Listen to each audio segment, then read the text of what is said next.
మీనము వారికి కనుక చూసుకున్నట్లయితే మీకు రాశిలోనే శని కుజుల యొక్క ప్రభావం ఉంది. ఎప్పుడైతే రాశిలో శని కుజ రెండు గ్రహాలు కలిసి ఉన్నాయో ఇది ఇచ్చేటువంటి రిజల్ట్ ఏమిటి అంటే కొద్దిగా ఎక్కువ స్ట్రెస్ ఉంటూ ఉంటుంది. గుర్తుపెట్టుకోండి. అంటే ఈ పక్షం అంతా కూడా అందులో ముఖ్యంగా 12వ తేదీ వరకు కుజుడు ఇక్కడ ఉంటాడు కాబట్టి 12, 13 తేదీలకు మారిపోతున్నాడు కాబట్టి అక్కడి నుంచి కొంత ప్రజలు అనేటువంటి తగ్గనుంది.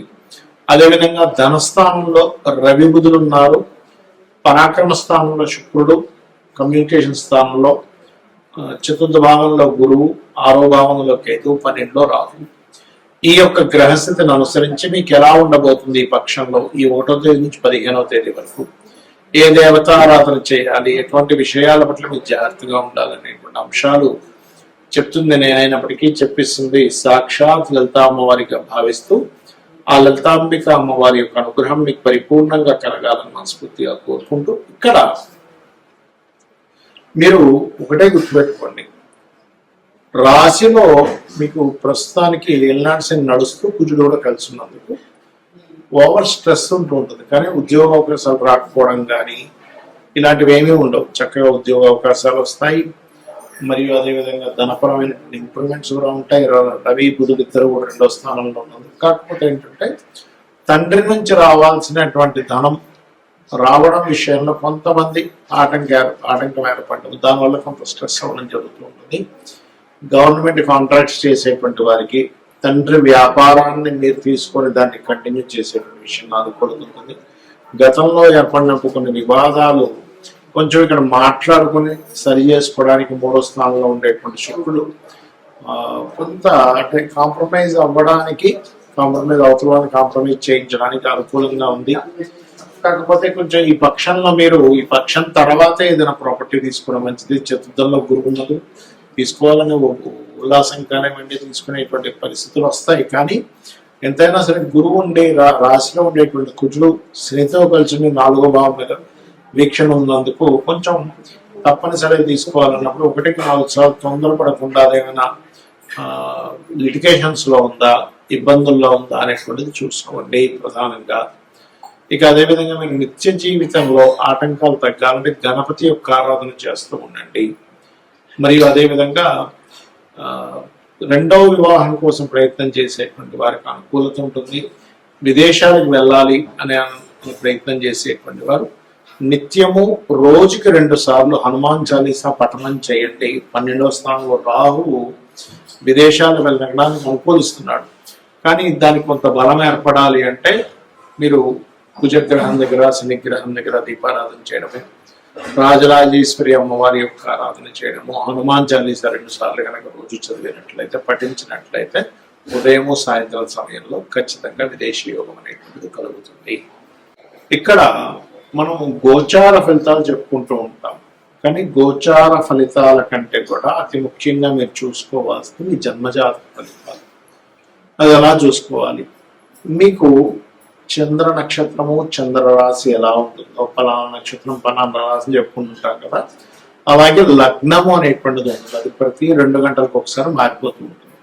మీరు ప్రధానంగా ఏ లగ్నంలో జన్మించారో చూసుకోవాలి. ఎందుకంటే మీరు జీవితంలో ఎదగాలి, సుఖపడాలి, మంచి రూపురేఖలు ఉండాలి, లేకపోతే మీరు శారీరక శ్రమ పడుతున్న శ్రమకి మీకు ఫలితం రావాలంటే లగ్నం బాగుండాలండి. ఎందుకంటే ముఖ్యంగా లగ్నం గుర్తుపెట్టుకోండి. లగ్నం బలహీనంగా ఉందా, బలంగా ఉందా? బలహీనంగా ఉంటే అది ఏ లగ్నం అయింది? 12 లగ్నాల్లో ఏ లగ్నం అయింది? మేషం నుంచి మీనం వరకు ఆ లగ్నాధిపతి ఎవరైతే అయ్యారో, ఎందుకంటే మేషము వృశ్చికానికైతే కుజుడు అవుతాడు, వృషభ తులకైతే శుక్రుడు అవుతాడు, మిథున కన్యకైతే బుధుడు అవుతాడు, కర్కాటకానికి చంద్రుడు అవుతాడు, సింహానికి రవి అవుతాడు, మరియు అదేవిధంగా ధనం మీనాలకి గురువు అవుతాడు, మకర కుంభాలకి శని భగవానుడు అవుతాడు. కాబట్టి ఈ లగ్నాధిపతి ఎవరో తెలుసుకొని మీరు ఎదగలేకపోతున్నారన్నప్పుడు ఆ గ్రహం దగ్గర దీపారాధన చేయండి. ఖచ్చితంగా మీ లైఫ్ లో ఎదుగుదల అనేటువంటిది వస్తుంది. శారీరక శ్రమ, మీరు శ్రమ పడుతున్నందుకు దానికి ఫలితం వస్తుంది. తక్కువ ఆదాయానికి ఎక్కువ శ్రమ పడటం కూడా తగ్గుతుంది. గుర్తుపెట్టుకోండి. కొంతమంది చూడండి గొడ్లా కష్టపడుతుంటారు కానీ ఫలితం రాదు. ఇది లగ్నం. మరి ధనపరమైనటువంటి విషయాల్లో చాలా ఇబ్బంది పడుతున్నామండి అన్నప్పుడు జాతకం లేదు, ఓం సంపత్కరి సమారూఢ సింధుర వ్రజ సేవితాయ అన్న మంత్రం చేసుకుంటే ఖచ్చితంగా గ్రోత్ ఉంటుంది. అంటే మీ యొక్క ఆలోచన విధానంలో నేను ఎలా కష్టపడుతున్నాను, నేను ఏ మార్గంలోకి వెళ్తే బాగుంటుందని అమ్మవారిని ఆశ్రయించినప్పుడు మీకు ధనయోగం అనేటువంటి కలుగుతుంది. దాంతో పాటు మీ ధనాధిపతి ఎలా ఉన్నాడో చూడాలి. ధనాధిపతి మీకు వ్యాపారంలో ధనయోగం ఇస్తున్నాడా, ఉద్యోగంలో ధనయోగం ఇస్తున్నాడా, ఆ ఉద్యోగంలో ఉన్న స్టేట్ లో ఉంటే ఇస్తున్నాడా, వేరే ప్రాంతాలకు వెళ్ళాలా, వేరే ఊరు వెళ్ళాలా, వేరే దేశానికి వెళ్ళాలా అనేటువంటిది ఉంటుంది. అది మెడికలా, మార్కెటింగా, లేకపోతే ఫుడ్ రిలేటెడ్ వాటి మూలంగా ఉందా అనేటువంటి చూసుకోవాలి. అందుకే చిన్నపిల్లలు చదువుకునేటప్పుడు కూడా మీ అబ్బాయి యొక్క విద్యాస్థానానికి ధనస్థానానికి ఉండే లింక్ను చూసి దానికి సందర్భంగా అంటే దానికి అనుగుణంగా మీరు కనుక చదివించినట్లయితే వాళ్ళకి ఉపయోగపడుతుంది. ఆ చదువు లేనట్లయితే కొంతమంది చూడండి ఏదో చేస్తారు కానీ పెద్దగా ఉపయోగపడలేదంటే అంటూ ఉంటాం. అటువంటివి జరుగుతూ ఉంటాయి. అదే రకంగా అన్నదమ్ములతో వచ్చే ఇబ్బందులు 3వ స్థానంలోని విద్య ఎందుకు అవ్వట్లేదు. చాలా మంది చూడండి పిల్లలకి లక్షలు పెట్టి స్కూల్లో జాయిన్ చేయించిన చదవలేకపోతుంటాడు. ఎందుకంటే చతుర్థ భావం పాడవుతుంది. ఆ చతుర్థాధిపతి ఎవరు, చతుర్థ స్థానంలో ఉండే గ్రహం ఏమిటి, చతుర్థాధిపతి ఏ గ్రహాలతో సంబంధం కలిగి ఉన్నాడు, దానికి సంబంధించినటువంటి గ్రహారాధన చేయడము, పిల్లలకి హైగ్రీవ స్తోత్రం నేర్పించడము. లలితా సహస్రనామాల్లో అయితే మీరు శుద్ధ విద్యాంకురాకార ద్విజపంక్తి ద్వయోజ్వలాయ నమః అనే మంత్రం చేయించడం మంచిది. ఇక సంతానం కలిగినప్పటి నుంచి కొంతమందికి బాగుంటుంది. సంతానం వల్ల కొంతమంది ఇబ్బంది పడుతూ ఉంటారు. 5వ స్థానం రుణ రోగ శత్రువులు. ఇవాళ రేపు అందరూ ఇబ్బంది పడేది దేని గురించి అంటే రుణము, రోగము, శత్రువు. ఇది పూర్వజన్మ కర్మ వల్ల వస్తూ ఉంటుంది. కాబట్టి ఈ పూర్వజన్మ కర్మకారకుడు ఎవరైతే ఉన్నారో, రుణరోగ శత్రు కారకులు ఎవరైతే ఉన్నారో, ఇది 6వ భావం బట్టి ఉంటుంది. కాబట్టి 6వ స్థానంలో ఉండే గ్రహాలకు మీరు దానం ఇచ్చుకున్నట్లయితే మీ రుణాలు తగ్గడం. ముఖ్యంగా ఓం అపర్ణాయే నమః అనే మంత్రం చేయండి. 100% మీకు రుణం అనేటువంటి తగ్గి తీరుతుంది. ఇక వివాహం, ఇవాళ రేపు వివాహం అవ్వట్లేదు ఏంటోనని మా అబ్బాయికి 30 వచ్చేసే, 35 వచ్చేసే, మా అమ్మాయికి 40 వచ్చేస్తున్నాయి, వివాహం అవ్వట్లేదు బాధపడుతుంది. ఇక్కడ ఒకటే, మీకు గ్రహము అనుకూలించినప్పుడు మీరు వివాహం కోసం ఆలోచించరు. ఒక్కోసారి ఎలా అంటే 25 ఏళ్ళు 22 ఏళ్ల వయసులో ఒక్కోసారి అనుకూలిస్తుంది గ్రహం. ప్రతి జీవుడికి కూడా 3 నుంచి 5 సార్లు వివాహ బలం వస్తుంది.